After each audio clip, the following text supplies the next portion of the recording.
Let's talk about money when it comes to your coaching business.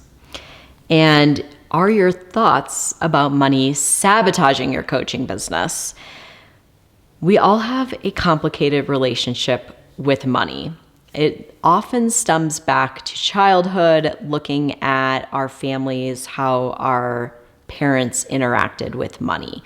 Was there never enough? Was there a lot of thoughts about money is bad or money is evil sometimes? A lot of this can come from religion as well, as far as we should give it all away, asking for money is selfish or greedy. And then there's kind of a new complication that's been added to the money story when it comes to building a business. And I think this has to do with all the messages that we're getting online right now around making money, and that we should be making 6 figures, 7 figures, 8 figures, whatever it is. We should be making as much money as quickly as possible, 10K months, 20K months, 100K months. It is confusing and overwhelming, and I think it's causing a lot of coaches to really struggle in their business. So we have a lot of messages, I think a lot around that cause us to keep us from making money, but at the same time, we have a lot of these messages about we should be making more money. We need to be making tons of money, and we should be making it really fast. And I want to talk a little bit about this and my thoughts around this, and I think how you can really shift how you're thinking about money when it comes to starting and growing your business so that you can make money in a way that feels really good to you and is sustainable, and so that you're not repelling money from you, okay? So, because money is important and it's a great thing, but a lot of us just struggle around this topic, and it's really important when it comes to having a business. And most of us, when we're starting a business, are new to being the one who's receiving the money directly for a service versus being paid as an employee. So someone then there's a customer who's paying the business, and then the business is paying you, right? So we're taking away that middleman, and someone's just paying you directly for your services, okay? So I think the biggest, most important thing is that we want to be in a position of not being desperate for money when we are starting a business. It is really important to have our financial needs taken care of, to be in a place where we have enough money so that we can start the business from a place of, I don't even want to say abundance, but a place of being taken care of so that we can not be desperate for money, because this is bad energy. You don't want to have desperation energy when it comes to getting clients and when it comes to accepting money in your business. It's negative energy. It's not going to feel good to you. It's not going to feel good to potential clients. They're going to feel that. And so I highly recommend that you always start a business from a place of having your financial needs met. You have your living expenses are taken care of. You're comfortable, you're fine. You will have much more success with your business. I see this again and again. Anytime someone is putting way too much pressure on themselves to make money too quickly in their business, they strangle their business, okay?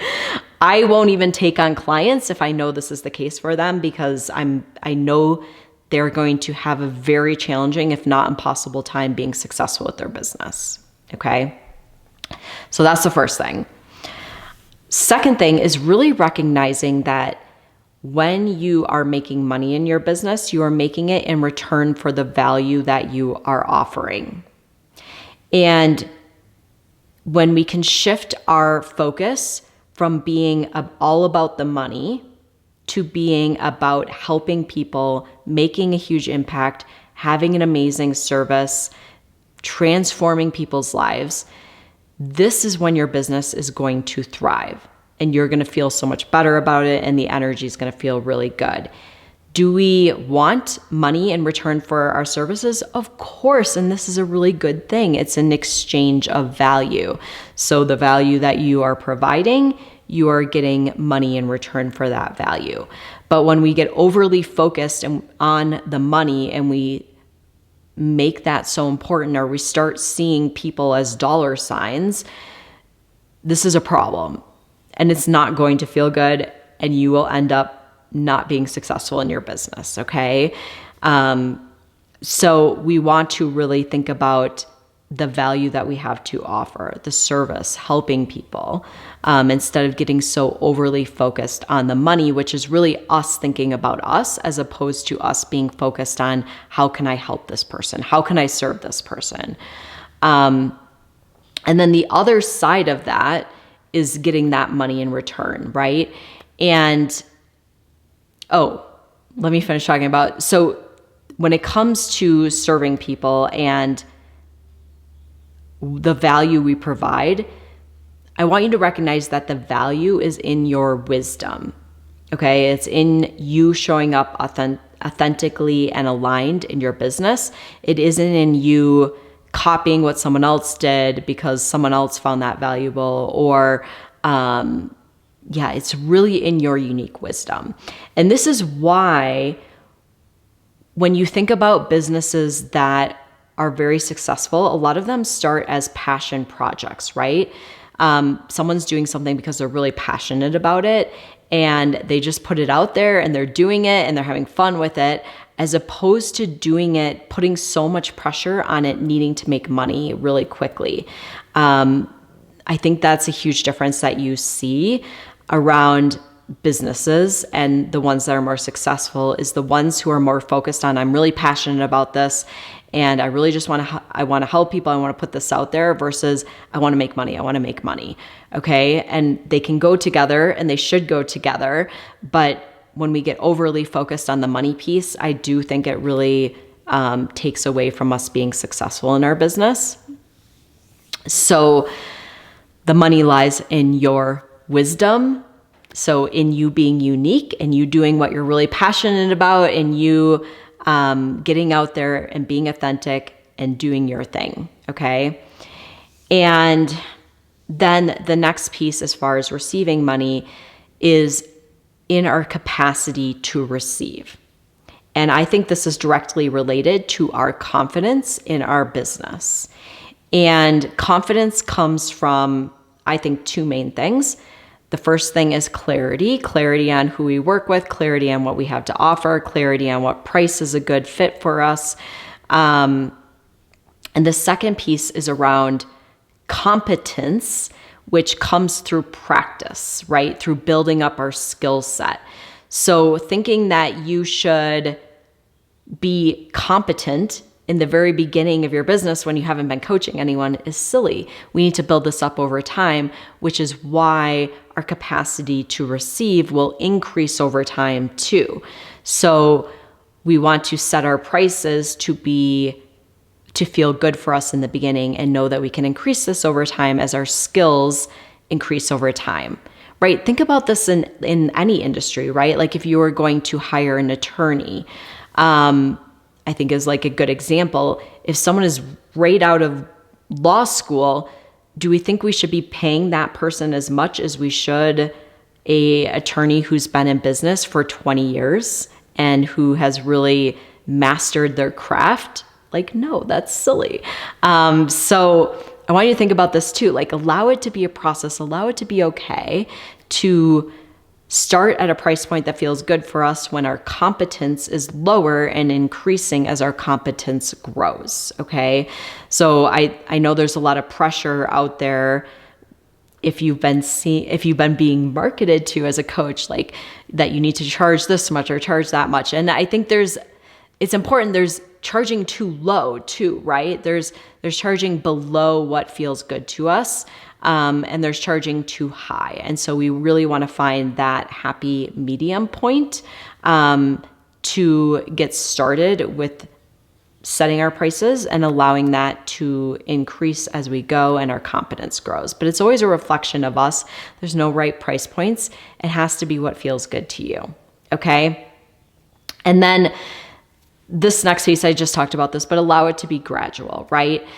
And the other thing to think about this is how much money we have brought in the past and allowing that to be a gradual process. So we have a certain capacity to receive money as well. So if we've been making six figures as an employee, we have the capacity to receive those six figures, right? It may be different doing it as a business owner and being the one directly receiving that. And that's something we need to work on.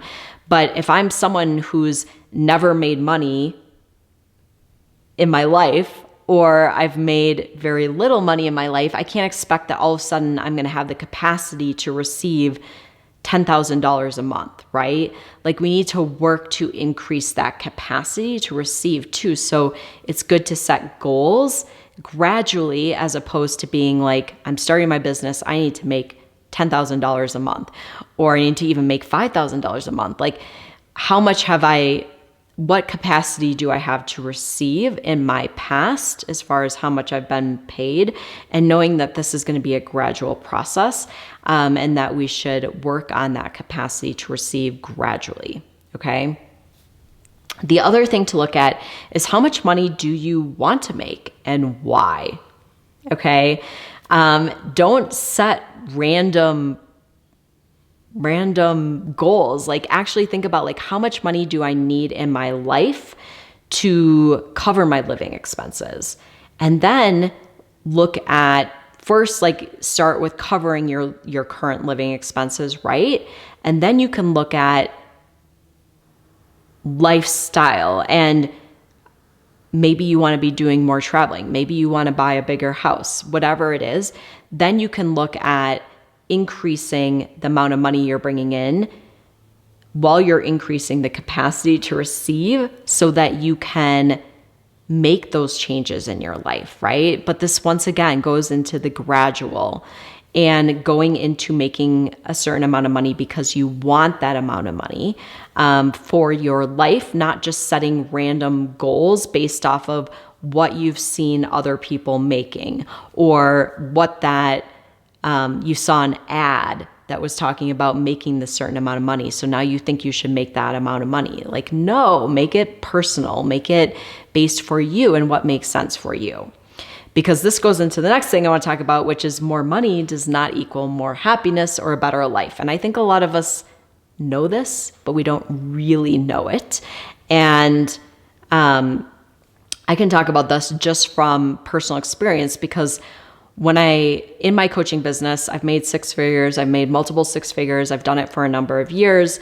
And I was feeling this pressure of like making more money because of what I saw online and what I was getting marketed to, right? And I had to really step back from this and I was like, wait a minute, like I have enough money to live the life I want, to invest in the organic food, the alternative health, like paying student loans, like buying the house I want, doing the travel I want, right? So if we're doing the things we want to be doing in life and we're living the life we want to be living, we don't necessarily need to keep pressuring ourselves to make more money. And we need to really look at this. Is this coming internally from something I really want, or coming from, like a desire for me and what I really want for myself? Or is it coming from this external thinking I need to make more money because I'm seeing these messages around it, right? And there's nothing wrong with making more money. Like it's an amazing thing. But we just really want to have a purpose behind why we want to make more money as opposed to doing it because we think we should, or we're getting these messages that we need to keep making more and more money, right? Because ultimately we want the goal to be around living a whole, fulfilling life. And money is a piece of this, yes, because without money or not having enough money is a terrible way to live life. It's very, very stressful. Speaking from experience, okay, from when I was starting my business, I had a number of times where I was feeling, oh my gosh, I don't have enough money. And I was working another job, right? But it was still like tight. And so if I would go back, I would probably do it a bit differently and make sure that I always had enough money while I was starting my business, because it's just not a good feeling, right? Like you don't want to get in that desperation feeling. So overall, a fulfilling life is looking at, yes, having money to live the life we want to be living, to do the things we want to be doing, to live where we want to live, to have the experiences, be able to pay for the experiences we want. But it's also around having an impact in the way that we want to make an impact. It's about having fulfilling relationships, right? Money, impact without people to share it with, without fulfilling relationships, doesn't mean anything. And then our health, like if we don't have our health, money doesn't matter. All the other stuff doesn't matter, right? And fun. So fun, adventure, like whatever this means to you, enjoyment in life, that is super important as well. So we're looking at the whole thing. It isn't just about money. And so when we can step back from this like pressure on ourselves, like make money, I think it really helps to look at like, no, I want to build an overall fulfilling life. So just some thoughts around money. I think I got a lot of messages when I was getting started around, like the scarcity mindset that a lot of us have. But I think now